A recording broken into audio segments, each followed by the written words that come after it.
video que va a ser una continuación de la clase de teoría cinética que habíamos quedado inconclusa, donde habíamos dicho anteriormente, habíamos reencontrado la ecuación de estado a través de la función de partición estadística de Boltzmann. Vamos a ver ahora cómo es estos principios. Estos se ajustan a un gas ideal, dado que la ecuación de estado es para los gases ideales. Y bueno, voy a hacer en esta clase algo que nos quedó, que es comprender un poco mejor en forma tridimensional la ecuación de los gases ideales, en forma completa, no por separada como lo hacen los químicos en diagramas de dos variables, sino vamos a verlo tridimensionalmente, como entenderlo como un campo escalar que va de R3 en R, y después extender todas estas ideas en forma conjunta a lo que se llamó la teoría cinética de Maxwell-Boltzmann. Esta teoría cinética que tiene algunos principios básicos que son muy interesantes porque esto nos va a permitir también llevar los conceptos que hemos introducido en forma estadística y que se introducen por otro lado desde la química, o sea, desde la termodinámica macro, donde se definen las propiedades de los gases, que fue el objetivo de la termodinámica, era la fabricación en un primer comienzo de termómetros y encontrar una propiedad termométrica, como hemos hablado anteriormente, pero ahora con un objetivo de ver si se pueden reencontrar las ecuaciones que se obtienen en forma estadística usando la función de equipartición, a ver si las podemos obtener de alguna otra manera, como lo hizo Maxwell ahora, no como lo hizo solamente Boltzmann. Este trabajo que voy a explicar hoy es lo que se llamó la distribución de Maxwell-Boltzmann de las moléculas, donde hay determinados postulados en la teoría cinética, y el último postulado, que es el más importante, dice que el movimiento de las moléculas en un determinado lugar, una caja, podríamos decir, que podría ser las moléculas serían las pelotitas que estuvimos mirando, sean distinguibles o indistinguibles, que no se puedan distinguir, siguen una regla de que sus movimientos son todos azarosos. ¿Qué quiere decir? Que es donde ingresan las estadísticas. Si los movimientos son azarosos, las velocidades son azarosas, y por el otro lado, aparte de eso, aparte de ser azarosas, no tienen direcciones privilegiadas. Eso es lo que dice la teoría cinética, lo cual, si postulo esa idea y aplico un poco la mecánica de Newton a la congregación en forma, podríamos decir, introduciendo algún principio estadístico del azar, podríamos llegar, o deberíamos poder encontrar este principio de equipartición de la energía donde lo habíamos obtenido a través de la función z de beta, que es la función de partición. Antes de hacer eso, que es lo que vamos a hacer en este video, voy a explicar con más detalle, como les dije, la ecuación de estado de los gases ideales para que tengan una visión tridimensional de la función de estado. Eso me voy a ayudar con el programa GeoGebra, donde les voy a contar un poquito cómo lo he graficado, para que se vea todo junto, donde vamos a identificar las isobaras, las isócoras y las isotermas. Así podemos tener un pantallazo un poco más, digamos, integrador con respecto a la ecuación general de los gases ideales o gases perfectos, como le dicen los químicos. A mí no me gustan ninguna de las dos palabras, así que bueno, es la teoría cinética de los gases que cumplen con determinadas condiciones, que a bajas presiones, sería la condición, todos los gases se comportan más o menos igual, que sería la idea de la ecuación de estado. En mis videos de termodinámica le explico con mucho detalle la obtención histórica de la ecuación, hago todos los desarrollos históricos matemáticos, tanto en el orden lógico como cronológico. Así que bueno, miren mis videos de teoría cinética, de termodinámica, donde incluyo la teoría cinética en uno de ellos, y ahí lo van a poder apreciar con detalle. Vamos a ver que podemos llegar al mismo principio de equipartición de la energía, donde la energía promedio de todas las moléculas de un gas adentro de una caja se distribuyen equitativamente. No solamente la energía, sino también habíamos dicho que los movimientos son todos azarosos y no hay ninguno de privilegio. Entonces vamos a tratar de aplicar todo eso y vamos a hacer una revisión, comenzando con una revisión de la ecuación de los gases perfectos o gases ideales, como le dicen los químicos. Muy bien. Entonces, vamos a hacer una introducción o una revisión de los gases ideales. Los gases ideales se los pueden pensar como una función, un campo escalar, que depende de tres variables, x y z, en forma implícita, o sea, igualado a cero, o sea que sería un campo F que va de R3 en R, porque carga con tres variables, ¿no? Y recuerden que un campo escalar siempre termina en R. La gráfica de esto estaría en R4. Pero si esta ecuación yo despejo una de las variables, por ejemplo, yo podría despejar en primera instancia la temperatura como una función, bueno, antes de poner la temperatura podríamos decir, bueno, podríamos despejar, por decir algo, la z como una función de la x y de la y, ¿no? Podríamos despejar la x como una función de la y la z, ¿no? Y podríamos despejar la y como una función de la x y de la z. Muy bien.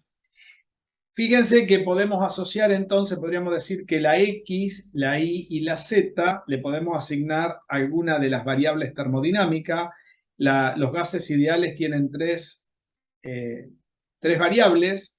Ustedes saben, si lo llevamos al plano físico, le damos semántica a esta sintaxis, que es la presión, el volumen y la temperatura, ¿no? Sería el equivalente matemático a esto. Entonces podríamos ver que a qué variable le podemos asignar cada cosa. Por ejemplo, a la Z le voy a asignar la temperatura, ¿sí? A la X le voy a asignar el volumen y a la Y le voy a asignar la presión. Y vamos a ponerle colores, que es con qué lo vamos a graficar. Quiere decir que si yo tengo la Z como una función de x, y, en términos físicos, tendríamos que la temperatura sería una función de la presión y el volumen.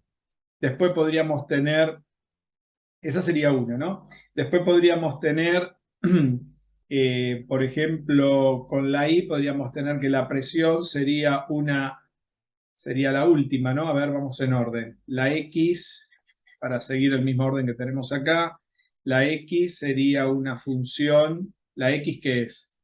Es el volumen, ¿no? El volumen ¿de qué?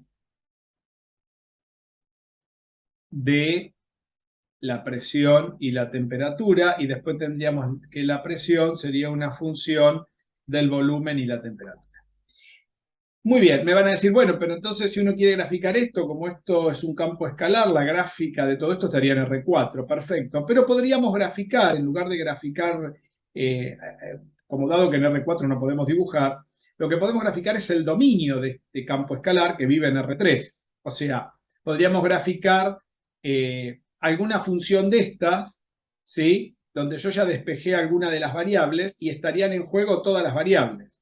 Por ejemplo, una forma muy fácil, como el GeoGebra dibuja en tres dimensiones, ¿no? GeoGebra dibuja en tres dimensiones.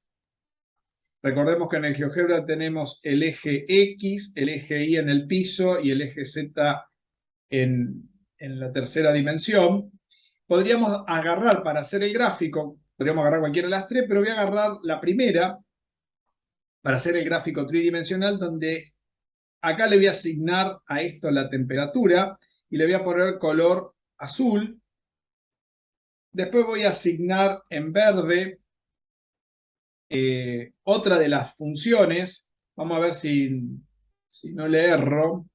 En verde iría la última, donde tendría el volumen y la temperatura, o sea, la presión. Fíjense, la presión estaríamos en el eje. Fíjense que la presión sería el eje Y, ¿no? Sería este. Este sería el azul. A ver si voy bien. Sí. Esta sería la presión. O sea que la presión estaría en el eje Y, ¿no? Y la X, lo vamos a poner en rojo, estaría en el eje X. Este sería el volumen. ¿Sí? O sea que si yo despejo el volumen tendría esta función. Para que quede más o menos organizado cómo lo vamos a mirar a esto. Muy bien. Por ejemplo, si yo despejo la temperatura, ¿no? Despejamos la temperatura como una función de la presión y el volumen de la ecuación de estado. Nosotros sabemos que la presión por el volumen es el número de moles por R por T en la ecuación de estado. Está nuestra ecuación de estado de los gases ideales o gases perfectos. Entonces, si yo despejo la temperatura, esto me queda la presión por el volumen dividido el número de moles por R. O sea, podríamos graficar esto, que sería un campo escalar, sería dibujar toda la función P, B, T. Recuerden que si yo despejo cualquier otra, el volumen, de acá y lo dibujo, las tres coordenadas, el gráfico no debería variar. Esa sería una tarea que pueden hacer para que vean. El gráfico tridimensional no varía, ¿no? Porque esto es haber despejado la presión, el volumen y la temperatura. Fíjense que esto es como dibujar una función implícita si yo paso, ¿no? La temperatura, esto multiplicando y la temperatura dividiendo, ¿no? O sea, sería el equivalente a tener una función implícita que sería P por B sobre T igual al número de moles por R, que sería esto, ¿no? Sería igualado a una constante o entrando esto restando igualado a cero, ¿no? Sería una función implícita. Si ustedes se dan cuenta que cualquier despeje que yo haga, siempre puedo terminar esta fórmula. O sea que el gráfico, ¿por qué lo despejé para poder graficar? Porque el GeoGebra no me grafica esta función implícita, ¿por qué? Porque vive en R4 la función, no la puede dibujar. Pero si yo despejo una variable, sí lo puede dibujar y ahí estaríamos dibujando el dominio de esta función implícita que lo voy a marcar en amarillo. O sea que lo que estamos dibujando es el dominio de F. ¿Estamos de acuerdo? Entonces, para hacer ese gráfico, nosotros ahora lo vamos a ver en R3, pero también podemos mirar algunas de las cuestiones.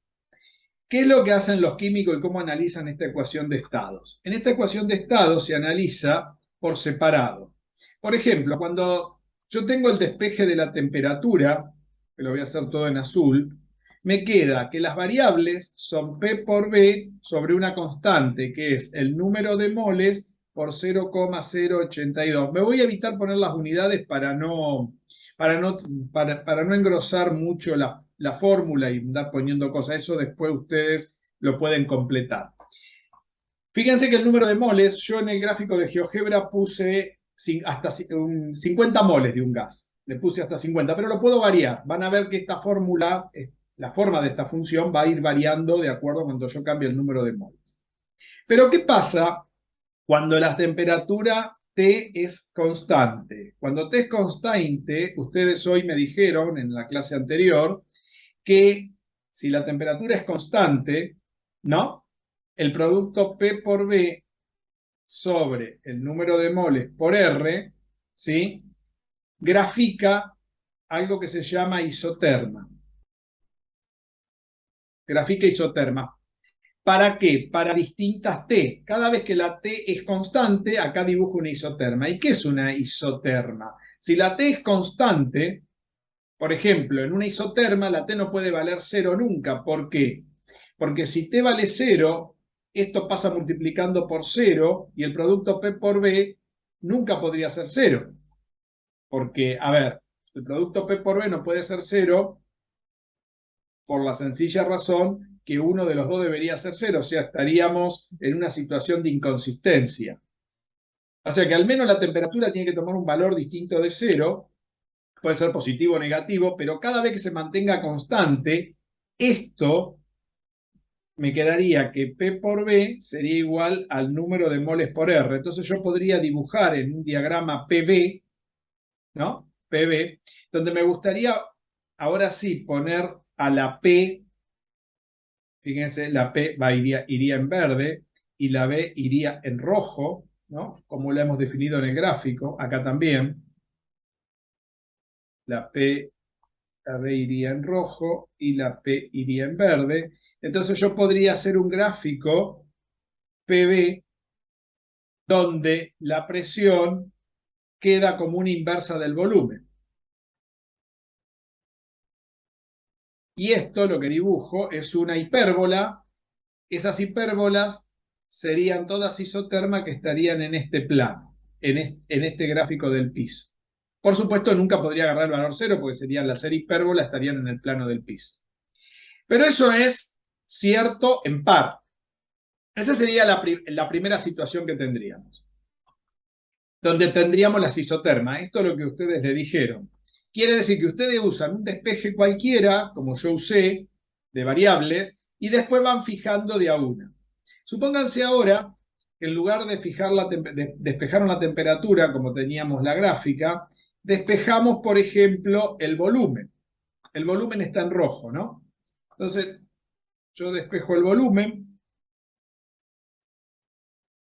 y digo que el volumen es constante. Cuando el volumen es constante, esta ecuación, si despejamos el volumen, ¿cómo nos quedaría? Que el volumen sería igual.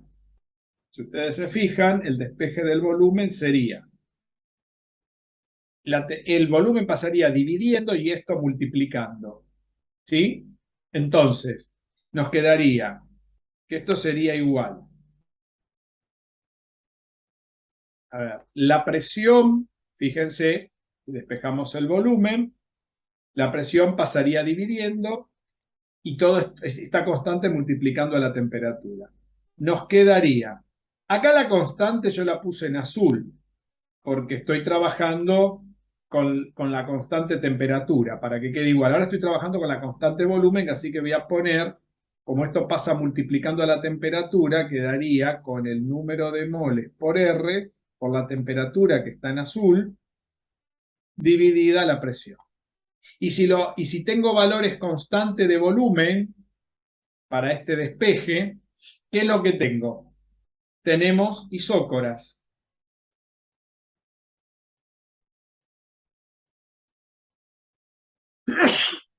Disculpen. Estas isócoras, si el volumen es constante, si ustedes se fijan, quiere decir que al tener una constante, supongamos que el volumen valga 1, por decir algo, para fijar los valores, ahora sí puedo decir que puede ser 0 también, pero tampoco tendría mucho sentido, porque estaríamos perdiendo una de las variables. Quiere decir que si el volumen es constante, la presión, ¿sí? ¿Ven? La presión, la paso multiplicando, sería algo así igual a la temperatura. El igual debería ir en rojo porque estamos trabajando sobre las isócoras, están en rojo, como el número de moles por R por la temperatura. Porque el volumen no me interesa, lo mantengo constante, es como que lo anulo al volumen. Fíjense que tengo, la primera ecuación sería esta, que serían hipérbolas. Hipérbolas equiláteras, ¿no? Porque es una constante dividida a la variable. Acá lo que tenemos ahora es una relación lineal, directamente proporcional. O sea, acá tenemos una recta directamente proporcional.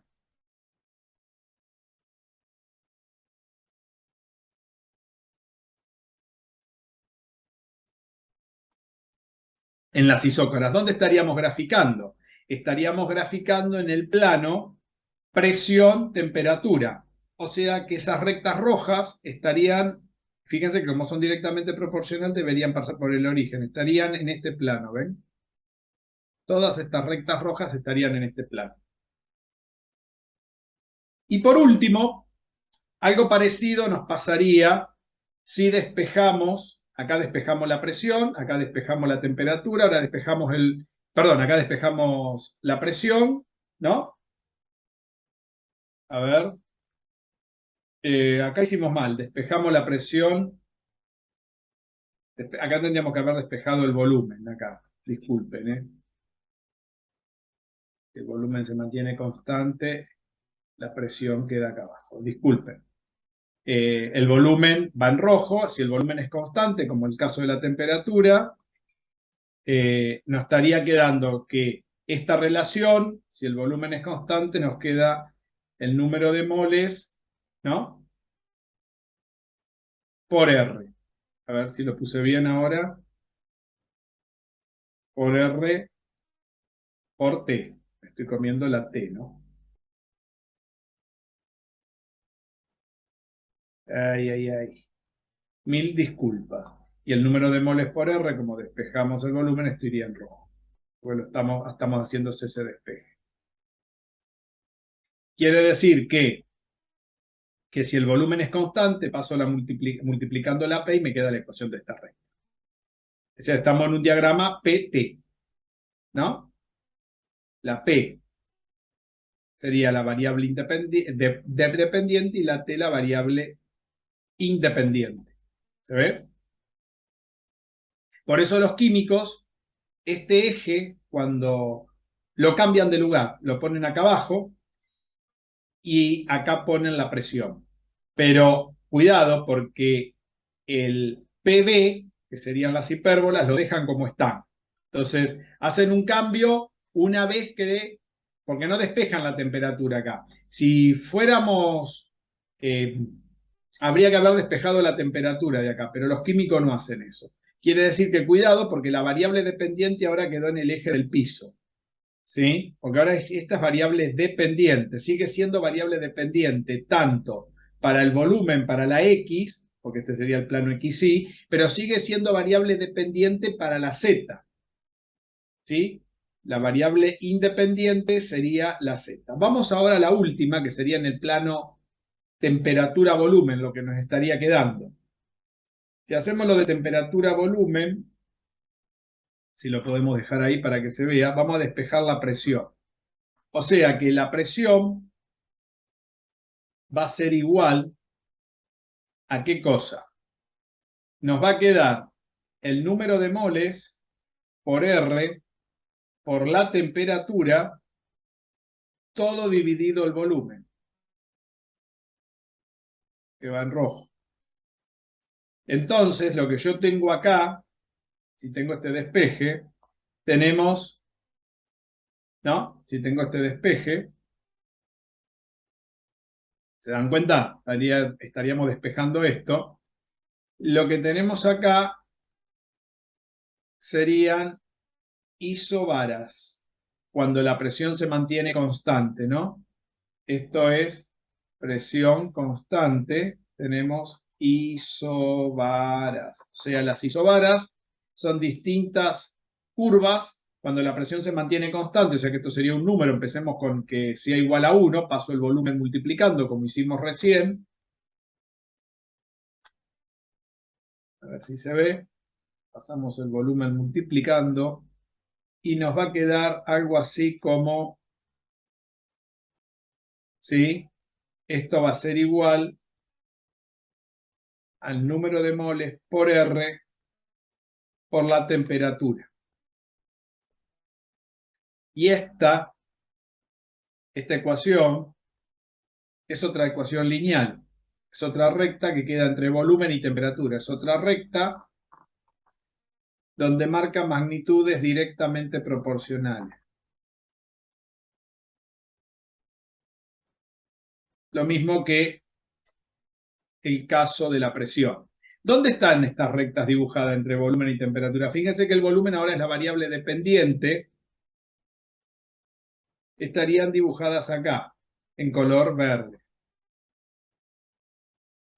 Serían todas las rectas que están en esta pared. Acá tendríamos entonces las isotermas, que estarían en azul, en el diagrama PB, las isócoras, que estarían en un diagrama TP, y las isobaras, que estarían en un diagrama TB, que en realidad hay que mirarlo al revés. En el caso de las isobaras sería un diagrama BT, en el caso de las isócoras sería un diagrama PT, y en el caso de las isotermas sería un diagrama PB. O sea que todo esto se lee, estas se leen así, estas se leen así y estas se leen en este sentido. Es lo que se ha determinado por convención. Eso es una convención. Bueno, vamos a mirarlo a todo esto en el GeoGebra. Ahora lo ponemos. Y acá tengo, ahora les cuento un poquito cómo lo hice en el GeoGebra. Primero dibujé el campo escalar despejando la temperatura, porque tengo que despejar una variable para hacer el gráfico. Puse el número de moles 50, ¿sí? Voy a ponerlo en 1, para un mol, y voy a dibujar el campo escalar. Este sería el campo escalar que dibuja el diagrama temperatura, cuidado acá, XY, la X es el volumen y la Y es la presión, ¿sí? Temperatura, volumen, presión. Y fíjense dónde está dibujado en este cuadrante, ¿sí? Y este es un cuadrante, si ustedes lo miran, donde están los numeritos, es el cuadrante positivo, porque este es el eje X y este es el eje Y positivo. Cuidado, porque el GeoGebra, el eje Y positivo, está hacia adentro, porque el GeoGebra, fíjense que el eje Y negativo está para este lado, no como uno está acostumbrado a dibujarlo en el papel. ¿Por qué? Porque se piensa que cuando yo bajo esto y giro, tiene que quedar el eje XY como queda positivo normalmente. No sé si se dan cuenta. Quiere decir que cuando yo miro este dibujo, el eje Y está en contra de cómo estamos acostumbrados a mirarlo. Muy bien, eso es lo que dibujé en ese. ¿Qué más puse? Le varié el número de moles a esta cosa. Fíjense que puse el número de moles acá abajo y la constante de los gases 0,082. Como nos quedó el despeje recién en el cálculo. Y fui variando el número de moles. Cuando varío el número de moles, la gráfica va cambiando un poquito, miren. Y voy a llegar a 50 moles, por decir algo. Fíjense cómo quedó la gráfica, ¿ven? Quedó este campo escalar tridimensional. Ahora, este sería el campo escalar que relacionarían la temperatura, la presión y el volumen. ¿Qué pasa si yo me quiero quedar con dos de estas variables? Una forma de quedarse con dos de esas variables sería agarrar el plano del piso e ir cortando ese campo escalar a distintos niveles. O sea, obtener la intersección de esa función con este campo escalar del piso.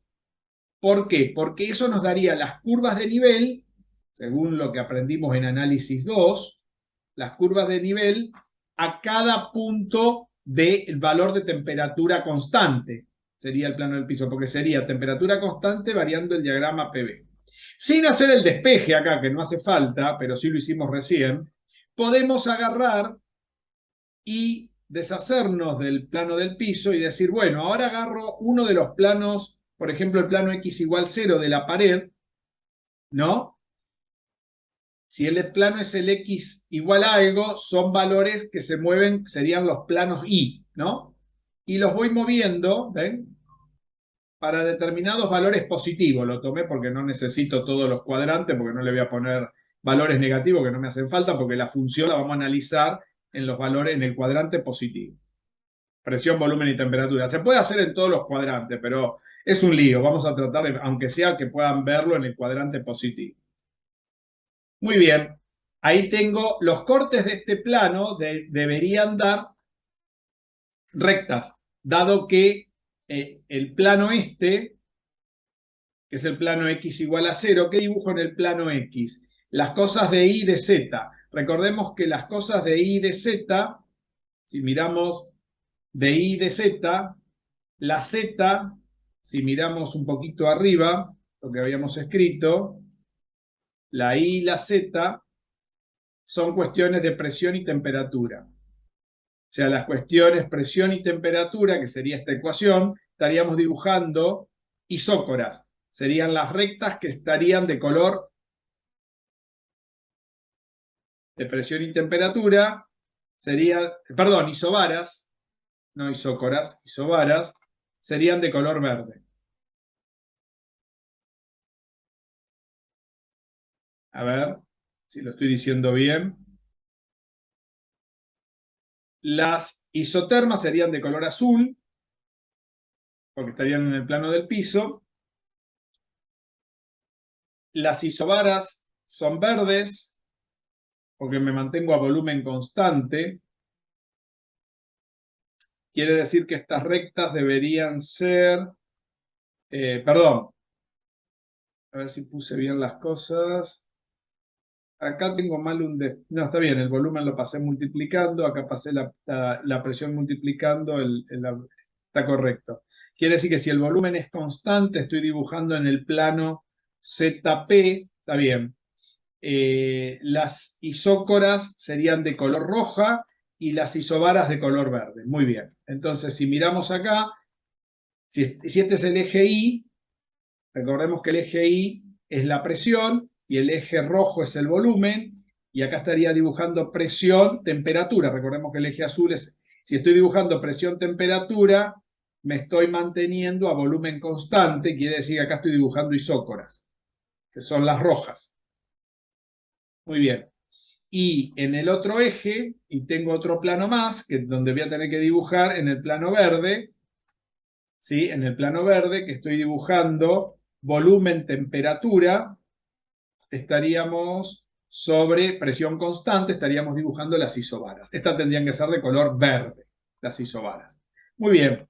Ahora, hay algo mentiroso en estas curvas, porque cuando se mantienen valores constantes, como la gráfica cambia punto a punto, esos valores constantes se obtienen de la intersección de las curvas entre los distintos planos a distintos niveles que yo vaya variando esa temperatura. Por ejemplo, yo puedo tener temperatura constante para distintas temperaturas. O sea, mantener una curva de nivel implicaría hacer la intersección de esta curva con el plano. En este caso, el plano Z igual a 0. Vamos a hacerlo para que la vean.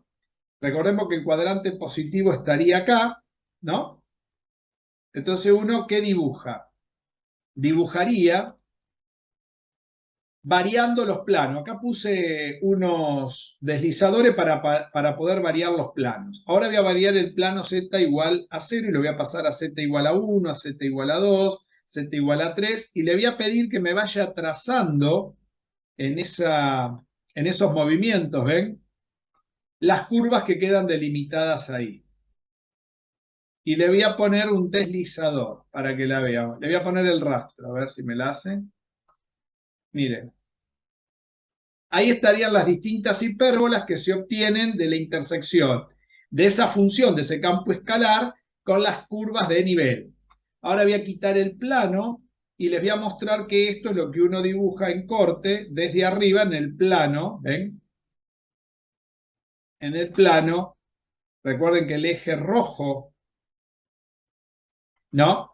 El eje rojo, que es este, que está marcada por las asíntotas de las hipérbolas, que habría que borrar las asíntotas, pero como no lo puedo borrar porque si no se me borran todas, en el eje rojo tenemos el volumen y en el eje verde, que sería el I, tenemos la presión. O sea, tenemos diagramas presión-volumen. Pero este diagrama presión-volumen, que uno ve esto, son las distintas curvas de nivel de la intersección del campo escalar, como yo les dije, con respecto a la superficie donde tengo en cuenta las tres variables, donde en este caso estoy manejando solamente dos y manteniendo constante una. ¿Qué quiere decir esto? Que acá tendríamos curvas equipotenciales para cada uno de esos cortes. Por supuesto, podría haber puesto un montón de más de cortes. Fíjense que si saco la superficie y las dibujo, veo esto. Veo exactamente lo mismo que dibujan los químicos. Nada más que de a dos. Muy bien. Esa sería una. Puedo borrar esto. Muy bien. Ahora podríamos mirar otro corte con el plano rojo. En el plano rojo vamos a cortar la superficie con el plano rojo ahora. Me voy a mover con el plano rojo, ¿ven? Y le voy a pedir que me deje el rastro de los cortes. Ahí me vienen dando rectas, que si yo las miro a esas rectas, como las tengo que mirar, es decir, como hay que mirarlas, que sería desde donde están los cortes, fíjense, ¿no? Ahí la tenemos. Esto sería, recuerden que el eje, estamos en el eje rojo, que es el volumen, y este sería la temperatura. Temperatura, volumen, tenemos isócoras, porque esto se mantiene esto se mantiene a presión constante. Entonces tenemos temperatura, el rojo era volumen, estas son isobaras, ¿sí? Sobre el rojo quedan las isobaras, puedo sacar el plano y mirar las curvas que quedan, ¿ven? Y puedo sacar la superficie. Creo que se ven muy bien, ¿no? Las isobaras A ver, dibuja más. Fíjense que las isóbaras son todas estas rectas, pero que en realidad no son rectas, sino que son intersecciones del plano, de los planos, cuando el volumen, a ver, estábamos mal. El volumen, a ver, acá le estaba diciendo mal, porque esto está sobre el eje verde. Lo que pasa es que como me tapa el color rojo el eje verde, claro, este es el eje. Recordemos que el rojo es el del volumen. Acá estamos en un diagrama presión, temperatura, o sea que son isócoras, como les dije al principio, porque estas son son todos los cortes con el plano rojo, ¿ven? Y puedo hacer un montón. Pero en realidad, si uno los mira en el plano ZI, porque estamos en el plano ZI, acá están los numeritos en verde, que no lo había visto, ahora lo veo, estoy encima checato. Estas son isócoras, porque son las rectas que ustedes tienen, que si sacan todos estos dibujos, ustedes dibujan esto, sin nada de todo eso. Entonces tienen en el eje X tienen la presión y en el eje Y tienen la temperatura. En realidad estas isócoras, como yo les dije, los químicos las dibujan al revés. Ponen en el eje Y la presión y en el eje X la temperatura. También en termodinámica macroscópica se dibuja así, se cambia el orden de estos dos. Pero en realidad, si lo miramos en 3D, conviene dejar la temperatura siempre en el eje azul y no cambiar las variables donde están nombrando los ejes en los sistemas de coordenadas. O sea que si uno trabaja en 3 dimensiones, conviene tomarlo de esta manera. Y nos falta todavía una más, mirad, ¿no? Nos faltaría ver el plano este, que ahí sí estaríamos manteniendo, fíjense, ahora, recordemos que el eje verde es la presión constante, entonces si la presión es constante, acá vamos a dibujar isobaras, y vamos a poner la función y la vamos a intersectar con el plano y vamos a tratar de ver las isobaras. A ver en qué orden va esto. Esto va para que queden los valores positivos así. Muy bien, entonces ahora desplazamos este plano y ahí la empieza a dibujar las isobaras. Si el plano se desplaza, sí se desplaza. Ahora se los muestro que se desplaza el plano. Lo que me olvidé es ponerle el rastro, se lo ponemos para que vean que el plano sí se desplaza. Ven que el plano se desplaza. Lo que pasa es que cuando lo pongo de frente, parece como que no se mueve y aparecen mágicamente las rectas, ¿no? Cosa que es mentira, porque todas cosas mentirosas son las que dibujamos, ¿ven? Ustedes dibujan cosas en 2D, pero en realidad estos no son gráficos en el plano, sino son gráficos tridimensionales donde se ven las vistas, se ven o de frente o de arriba. Donde uno, si uno quita esto, ¿no? Si uno quita las vistas y saca la superficie, quedan todas esas gráficas. Fíjense si pongo todas las curvas al mismo tiempo. Acá estoy en un diagrama temperatura-presión. Estaríamos ¿cómo es que se llama? Estaríamos en valores donde la presión se mantiene constante. Estas serían isobaras. Entonces, si uno se fija, las otras variables se van manteniendo constantes, ¿ven? No cambia, porque serían las otras intersecciones, ahí serían todas las intersecciones juntas, ¿ven? Y las otras de arriba tampoco, ¿no? Si uno lo pone bien, esto parece como que fueran todas rectas, ¿no? Y se va armando la superficie con todo esto. ¿Se dan cuenta dónde están las curvas? A ver si lo puedo acomodar para que lo vean de corte a esto, para que vean que cuando se mantiene constante, parecen rectas, pero no son rectas. A ver si me deja. Ahí casi lo logro. Ahí está. Fíjense que estas aparecen rectas verticales, estas aparecen rectas horizontales, pero estas son realmente hipérbolas y estas son otras rectas que pasan por el origen vista desde el otro frente, ¿no? O sea, desde este frente, ¿ven? Ahí tengo las otras rectas, mientras que el otro se mantiene constante. ¿Ven cómo cambia? Creo que se ve muy bien, ¿no? Ahí estaría vista desde un diagrama temperatura-volumen, ¿sí?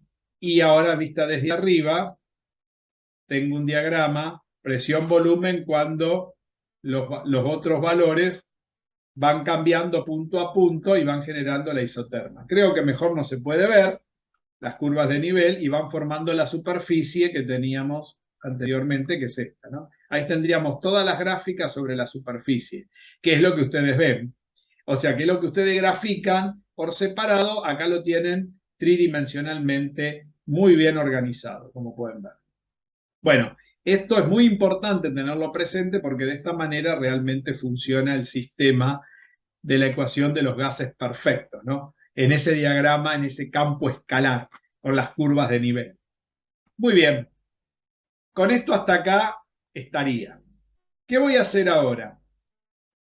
Muy bien, lo que voy a hacer ahora es incorporar, vamos a hacer una introducción, teniendo en cuenta esta idea donde hemos definido las isobaras, isócoras e isotermas, vamos a hacer una introducción a la teoría cinética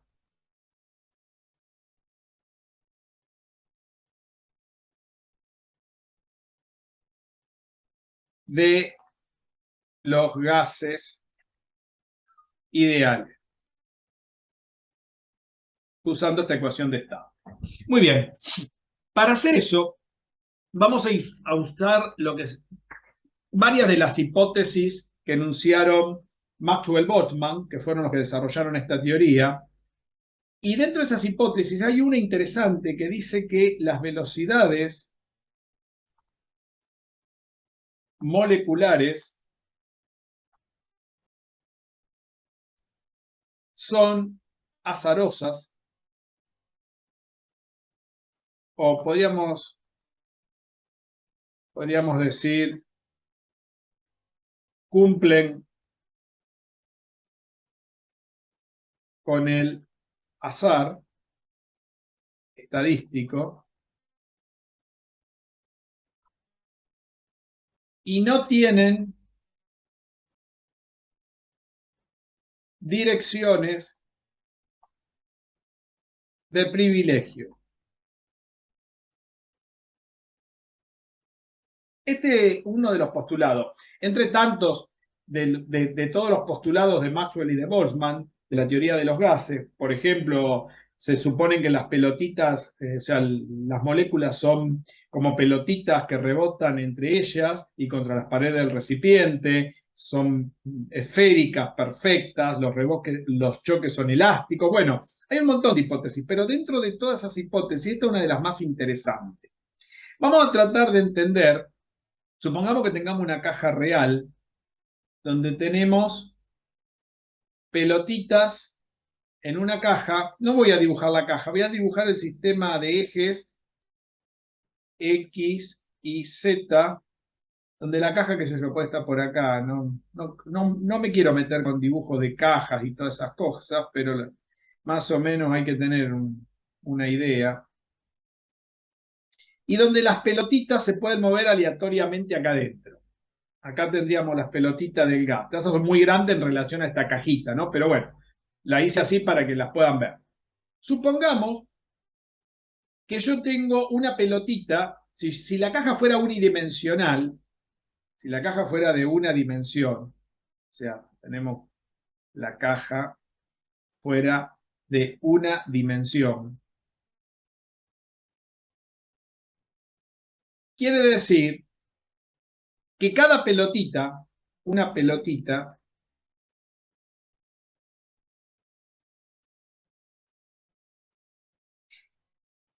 tiene tres formas de moverse.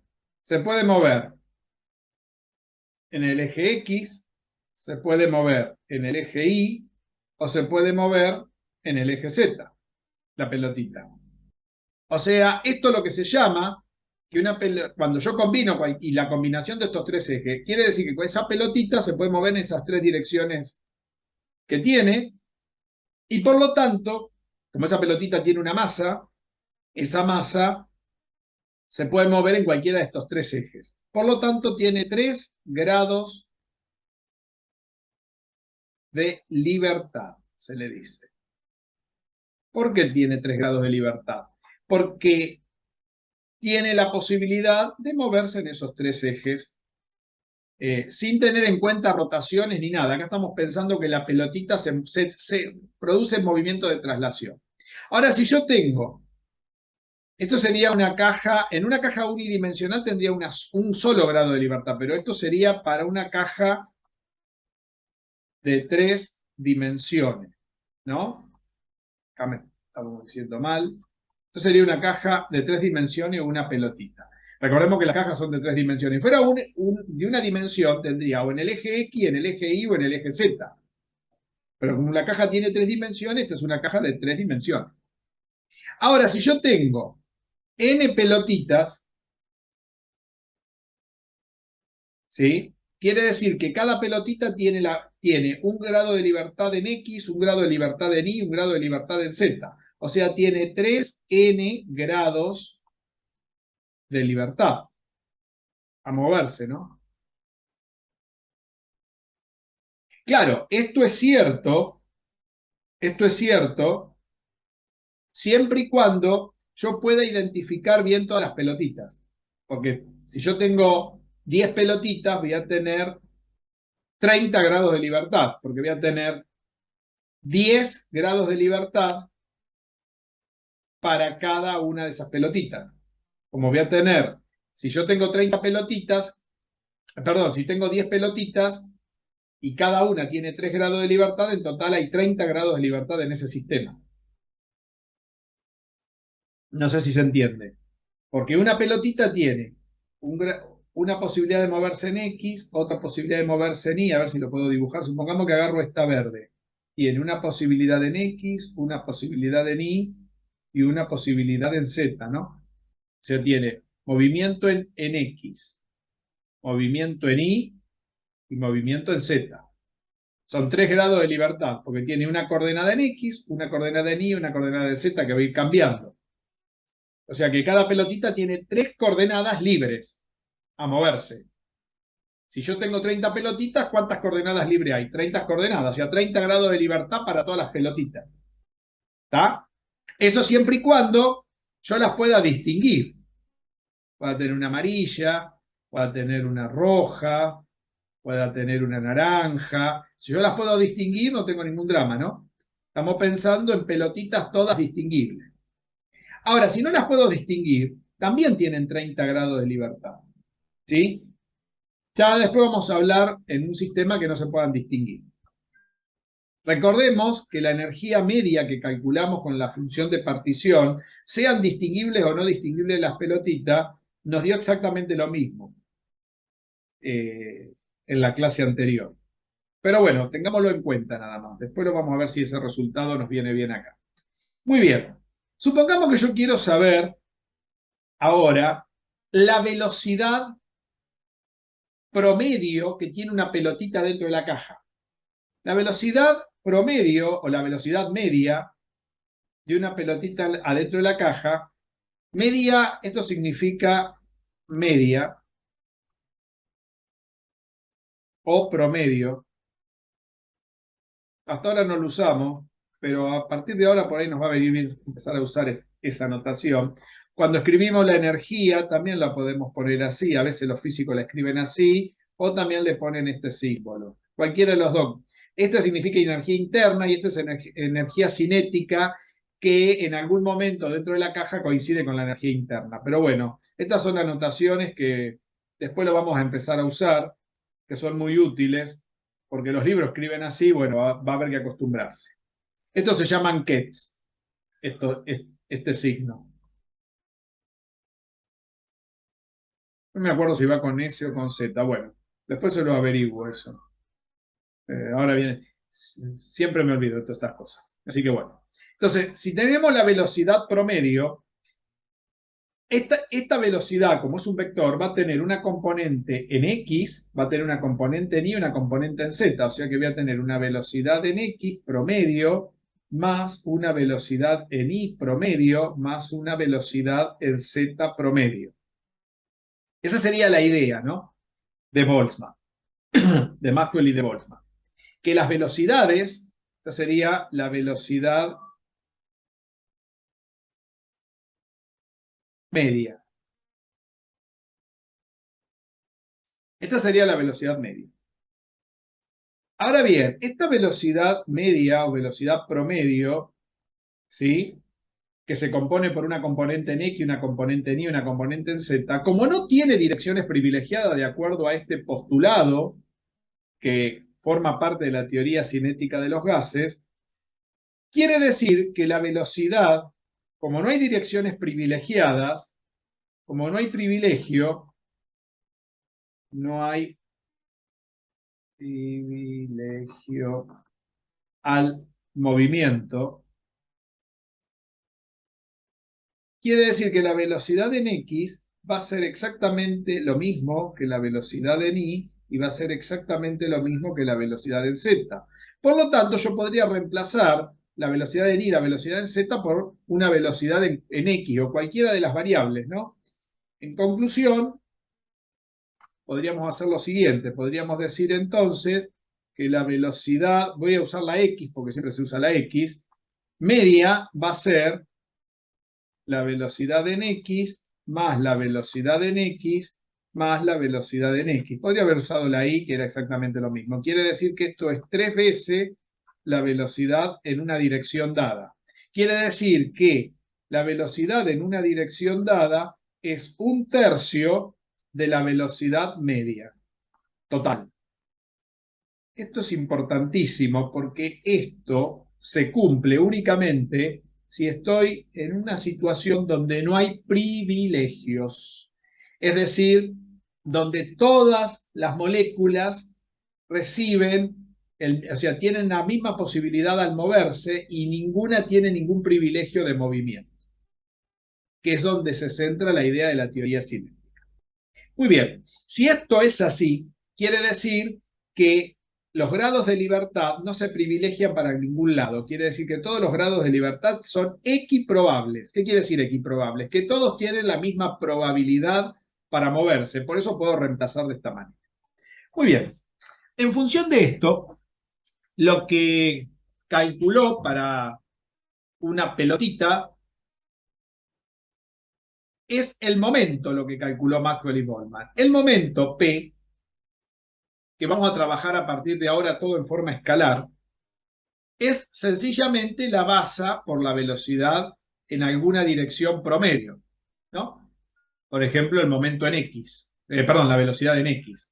Pero hay un tema acá, que acá no estamos con una pelotita, sino que tenemos muchas pelotitas. Quiere decir que la masa de una la multiplicó por el número de pelotitas que lo llamamos N. ¿Se acuerdan que el número de pelotitas tenemos N moléculas?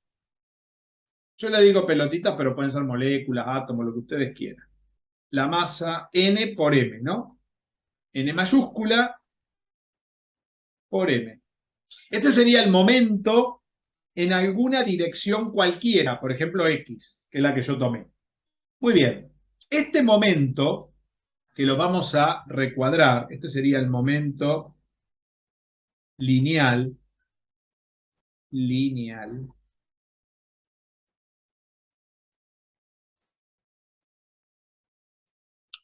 lo vamos a tener por acá reservado. Vamos a ver lo siguiente en este momento. Vamos a definir una de las magnitudes termodinámicas, que es la presión. Para diferenciarla de la P del momento, le voy a poner pre. Vamos a ver si podemos calcular la presión. La presión, que se define en forma escalar como fuerza por área, por unidades de área, recordemos que según la segunda ley de Newton, la fuerza que puede haber dentro de este recipiente, la presión, ¿de dónde puede surgir esa presión? De los choques de las pelotitas entre sí y contra las paredes de la caja, ¿no? Ahí se va a producir una fuerza que va a seguir la segunda ley de Newton, que es la masa por la aceleración, ¿no? Pero cuidado, la aceleración, y cuidado, no tengo una sola pelotita, sino que tengo N por M pelotitas, la fuerza sería la cantidad de pelotitas por su masa por la aceleración del sistema, pero la aceleración la puedo escribir como la velocidad en alguna dirección dada en unidades de tiempo, ¿sí? Según la segunda ley de Newton. Esto sería la aceleración del sistema. Conclusión, lo que puedo hacer es pasar este tiempo para este lado multiplicando. y decir que la fuerza por unidad de tiempo es simplemente n por m por la velocidad en alguna dirección dada. Entonces, podemos hacer lo siguiente. Como tengo fuerza por tiempo, puedo multiplicar por tiempo arriba y abajo a la ecuación de presión y obtener la siguiente fórmula. Fíjense que estamos usando las leyes de Newton, pero en valores medios de velocidad, cosa que hasta ahora nunca se hizo esto, ¿eh? Fíjense que acá tenemos velocidad media en alguna dirección dada. Entonces sigo por acá. La presión, entonces, va a tener la fórmula o la ecuación F por T, que sería todo esto, sería el número de pelotitas por la masa, por la velocidad media en alguna dirección en la cual se muevan, dividido el área por el tiempo, ¿no? Que fue lo que nos quedó.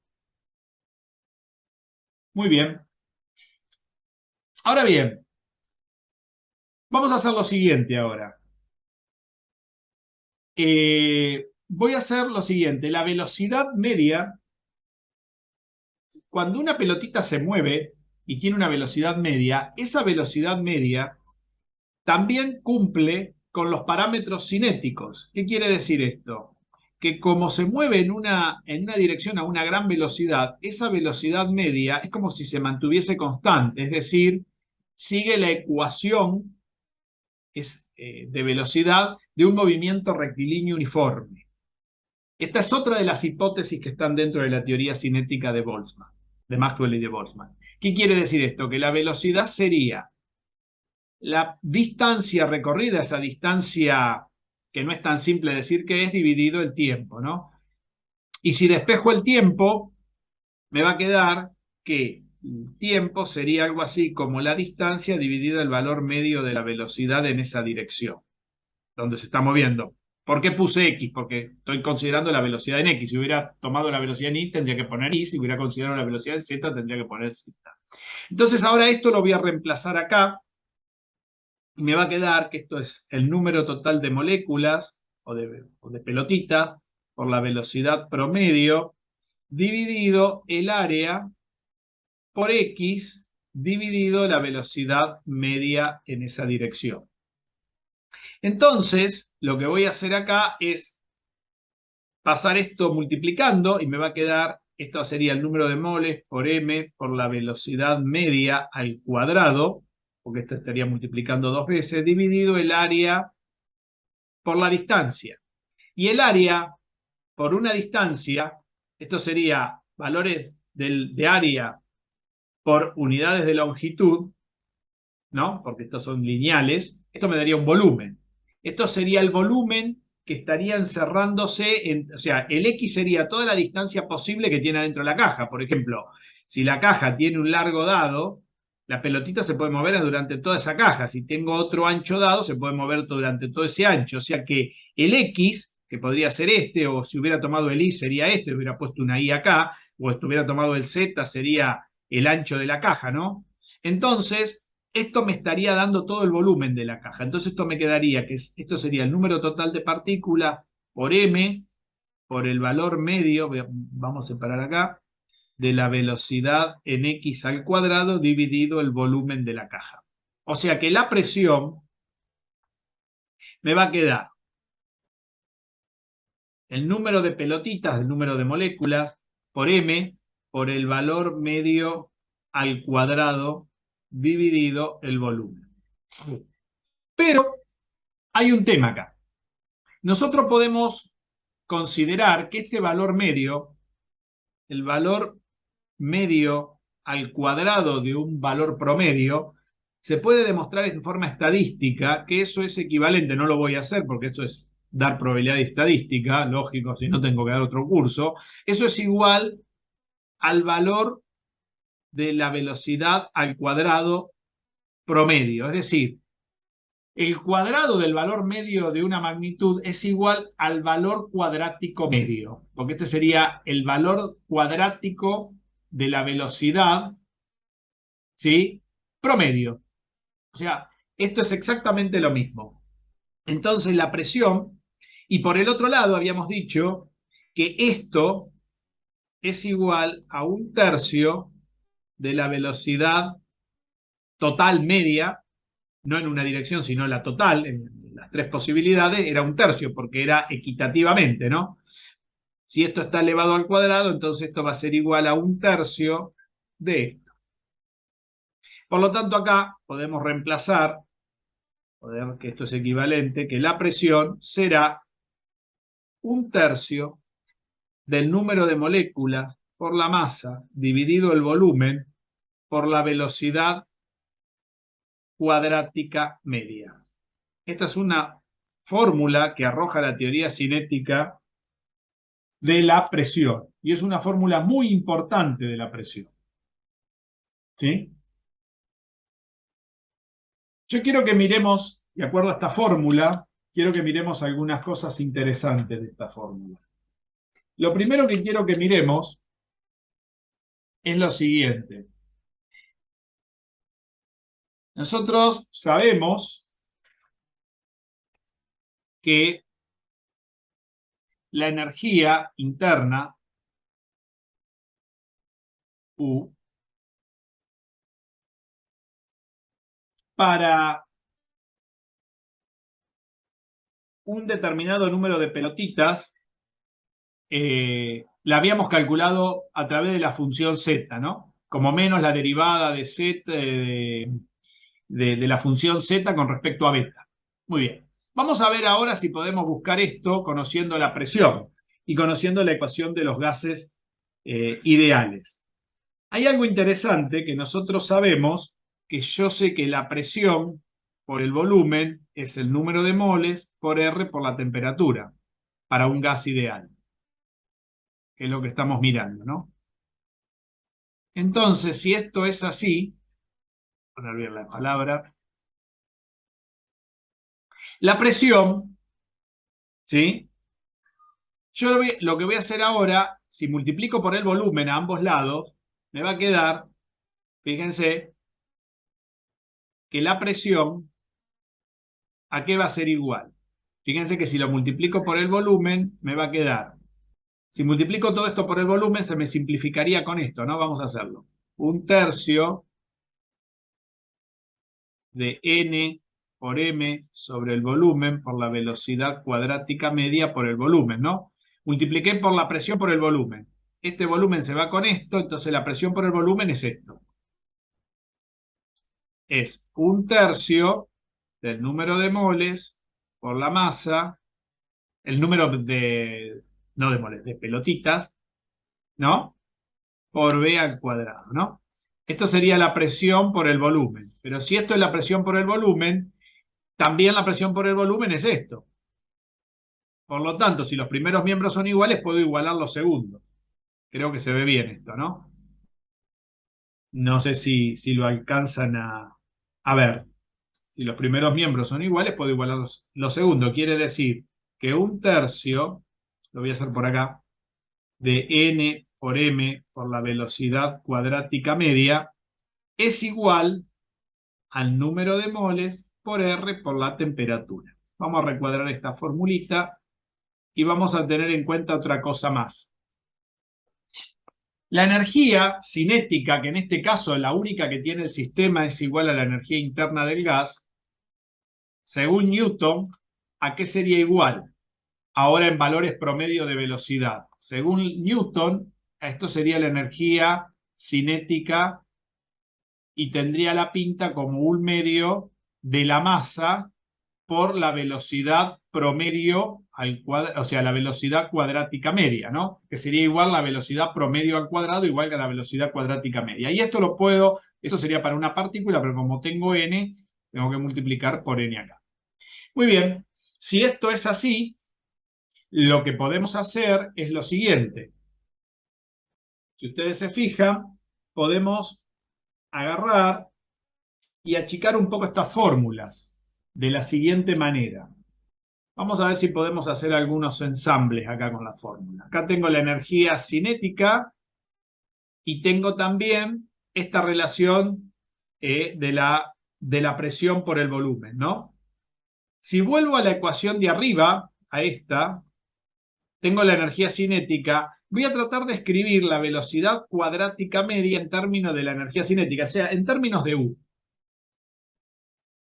Entonces vamos a sacar otra ecuación más que es muy útil en la teoría cinética, que es la siguiente, que es, fíjense que la velocidad entonces cuadrática media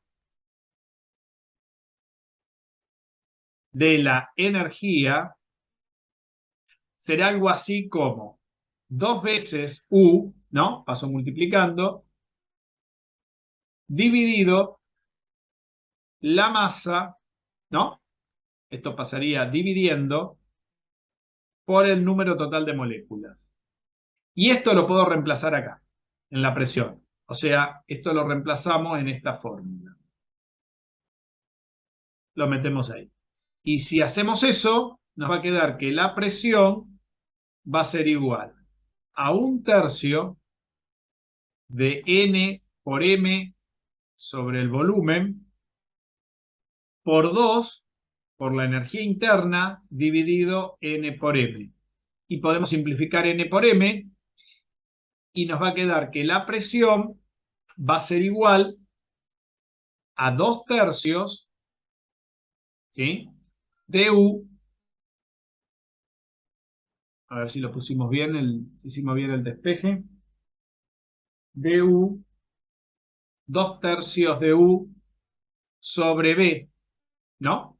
2/3 de U sobre B. Muy bien. Si multiplicamos por el volumen,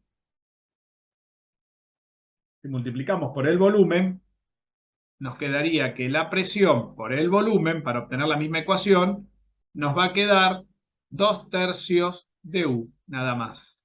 Acá tenemos otra ecuación interesante, donde U es la energía cinética.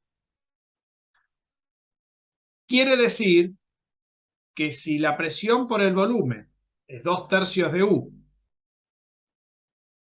y por el otro lado, la presión por el volumen, acá arriba, vamos a comparar estas otras dos ecuaciones,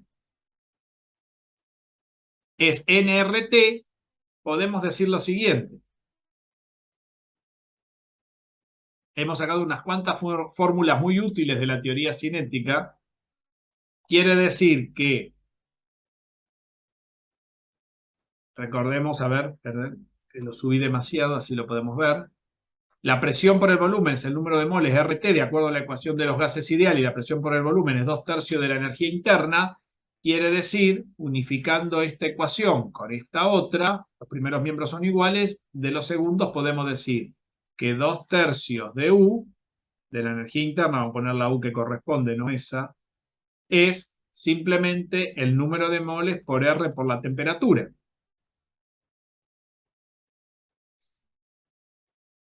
A ver si se ve. Sería la ecuación de estado. Quiere decir entonces que la energía interna sería 3 medios, ¿no? Igualando, 3 medios del número de moles por R por la temperatura. Una solución importante. Pero, por otro lado, habíamos sacado este otro resultado. Entonces, podemos ver lo siguiente. Si ustedes se fijan, yo puedo despejar el número de moles de esta ecuación. No sé si se ve. Cuando sacamos la energía interna, teníamos que era 1/2 de la masa por el número total de moléculas por la velocidad cuadrática media. Entonces, podemos ver lo siguiente. A ver si lo puedo hacer por acá. No quiero borrarlo de arriba, estoy mirando a ver dónde lo podemos hacer. Entonces, vamos a volver al blanco. Podemos hacer lo siguiente. Podemos ver que el número de moles por R por T, nosotros habíamos sacado de la ecuación de energía interna de la termodinámica estadística, habíamos sacado que U era menos la derivada del logaritmo de z de beta con respecto a beta. Y haciendo todas estas cuentas, nos había quedado que esto nos había dado para n partículas, nos había dado que U es 3/2 de nkt. Esto es lo que habíamos sacado antes. Y si ustedes se fijan, este resultado con este que hemos obtenido acá, esto, como se tiene que corresponder, porque es la misma energía interna, porque acá la única energía interna que funciona es esta, fíjense que acá la hemos sacado a través de los gases ideales. Y apareció el 3/2, que es exactamente el mismo, la temperatura, que es la misma, y por lo tanto, para que esto sea exactamente lo mismo, tiene que suceder que NR tiene que ser exactamente a NK. Esto es lo que yo les pedí, que ustedes prueben que el número de moles por R, porque recuerden que esto es lo que se sacó experimentalmente, y acá aparece la constante de Boltzmann y uno puede despejarla diciendo que K es el número de moles por R sobre el número total de partículas o de moléculas. Otro reencuentro desde la teoría cinética, considerando que este resultado se obtiene pensando que la velocidad cuadrática media, ¿sí?, aparece el 1/3, donde no hay privilegios de velocidades. Este es un buen resultado de la teoría cinética y era el que nos faltaba ver para que vean cómo cierra toda la historia, donde la distribución de poner pelotitas en una caja coincide exactamente con los resultados estadísticos de Boltzmann, siempre y cuando que se ajusten estas constantes, en el caso de los gases perfectos, ¿no?, en los gases ideales. De ahí se puede ver cuánto debe valer el K para que esto se ajuste perfectamente y la estadística de Maxwell y de Boltzmann se solape, o como se le dice, se ensamble exactamente a la teoría cinética. Tengo que ajustar estos valores. Con estos valores ajustados, los números coinciden perfectamente, porque uno puede ver que el 3/2 aparece de una dirección completamente diferente. Por eso se pone interesante la materia y se puede ver que esto que hace que uno considere, por un lado, velocidades aleatorias o azarosas promedio, y que esos promedios no tengan privilegio, o sea, que la dirección, que lo que se mueve en X no tenga privilegio sobre lo que se mueve en Y o lo que se mueve en Z, es bastante interesante. Por supuesto, uno me podría decir o se podría objetar, esto no es tan exacto porque si yo tengo pelotitas más grandes o más chicas, o sea, átomos de distintas clases, uno podría pensar que la energía en un átomo más grande que en uno más pequeño podría tener mayor ponderación esta estadística. Bueno, eso es bastante cierto, pero no del todo, es a media cierto, y se puede calcular igual, que puede tener más privilegio. No sería más privilegio, sino que podría pasar que los átomos, por ejemplo, las pelotitas, no que tengan privilegio, sino, por ejemplo, que de alguna manera estuvieran unidas. Por ejemplo, si hay dos pelotitas unidas, o sea, dos átomos que están formando una molécula, están unidos, me van a decir, sí, pero si están unidos, esos estarían restringiendo los grados de movimiento o grados de libertad. Eso también es cierto. Entonces ya acá podríamos decir que la velocidad en X, a lo mejor, si yo tengo dos átomos, por ejemplo en X, que están unidos, en esta dirección, entre ellos no se van a poder acercar o alejar porque están formando un sistema. Bueno, eso ya es química, ya sería termodinámica química, teoría cinética más avanzada, donde deberíamos considerar que la velocidad en X tendría más posibilidades de moverse en dos pelotitas en X que en Y. Pero eso no estaría dando privilegios, sino estaría restringiendo los grados de libertad. O ampliando los grados de libertad para alguna dirección o restringiéndose en otra porque los átomos estarían unidos. Acá estamos pensando en pelotitas que están todas sueltas, donde no hay ninguna agarrada una con otra. Eso, me olvidé de decirlo, es importante porque ahí sí los grados de libertad del sistema se restringen, porque lógico, si yo tengo dos pelotitas agarradas o tres agarradas, todo el sistema se puede trasladar en conjunto, pero cada una por separado. Entonces ese sistema no estaría tomando valores, distintos valores de X las pelotitas porque estarían agarradas. Mantendrían una distancia fija entre ellos. Esas serían vínculos que estarían restringiendo los grados de libertad del sistema. Ese estudio también se hace dentro de la teoría cinética, pero por ahora, con esto, que es lo que nos interesa a nosotros, creo que nos va a alcanzar para entender cómo funciona la teoría cinética. Por supuesto, en termodinámica, en teoría cinética, si uno diera toda la teoría cinética completa, habría que estudiar los grados de libertad de un sistema donde también están ligados a fuerzas intermoleculares, que sería eso que le estoy diciendo. Y ya entraríamos en un proceso más bien termoquímico que en un proceso termodinámico exclusivo. Por ahora eso no nos interesa porque estamos mirando solamente cómo la energía se distribuye en caso de que las pelotitas sean todas, podrían ser de distintos colores, pero no estarían unidas una a las otras. Bueno, con esto cerramos este paraje.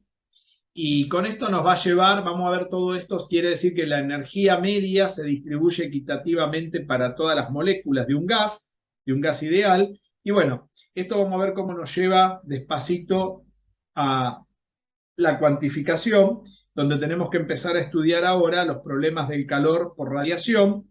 Y vamos a ver que la radiación, que no es un fenómeno meramente termodinámico, sino es un fenómeno termodinámico y electromagnético, que se conjuga, vamos a ver qué es lo que nos pasa en el estudio del cálculo de la intensidad de la radiación y en función de eso vamos a ver que precisamente ese problema de buscar una ecuación que prediga, haga predicciones sobre la intensidad de la radiación o de la energía radiante de un cuerpo incandescente cuando se calienta, nos lleva a un problema cuántico, que es un problema de la cuantificación donde todos estos principios que acabamos de ver en la teoría cinética y en la termodinámica estadística de Boltzmann no funcionan.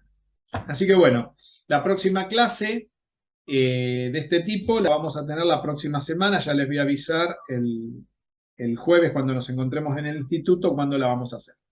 Así que tengan buenas noches y que la pasen bien. Hasta luego.